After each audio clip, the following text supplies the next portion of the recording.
बाटी खाए के आप इतनी जल्दी मोटे कैसे है गए? ये पेट आपको है तो सही, लेकिन ये इतना चौड़ो कैसे है गो? और पेट कोई खावे तो वो आगे की तरफ निकले, ये कोने में कैसे निकल रहा है? ये दोनों तरफ पेट बाहर कैसे आ रहा है आपको? ठाकुर जी बोले ना कछु ना कछु, नहीं नहीं नहीं दिखाओ। अब तो महाराज गोविंदास ने पकड़ के जैसे पकड़े तो अंदर से बाटी निकल आई। जे बाटी कौन के काजे भर के ले जा रहे हो? सही सही बताइयो लाला, कौन के काजे? कोई और सखा बना लियो तुमने मेरे अलावा? गोविंदास जी बाहर गए, बाहर जाकर के देखा तो एक वृक्ष के पीछे वो झाड़ू लगाने वाला बैठा था। अच्छा, तो अब जे आपको सखा बन गए, जे आपको मित्र है गयो, या के काजे बाटी भर के ला रहे हो?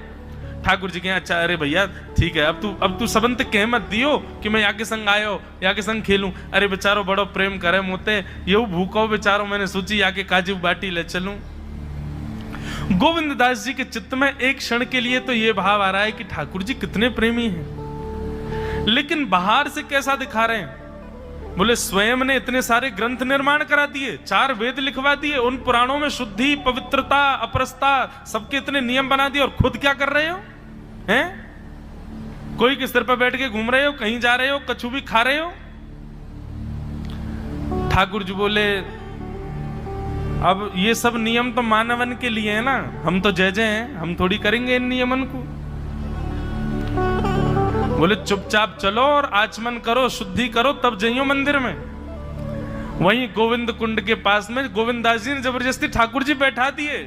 बोले हाथ में जल लो। ठाकुर जी जल लेकर के बैठे, बोले अब करो अपवित्र पवित्रो वा सर्वावस्थांगतो पिवा।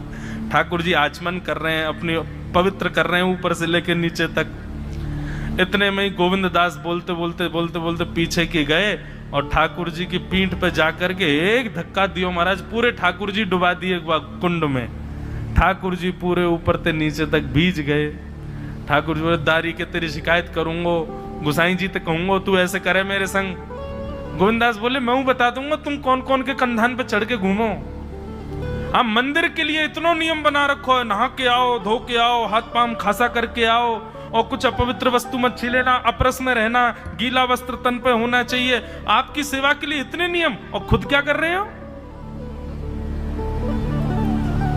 ऐसे गोविंददास वो कह रहे हैं यद्यपि रूप गुण शील सुधरता, इन बातन ना रिझई है।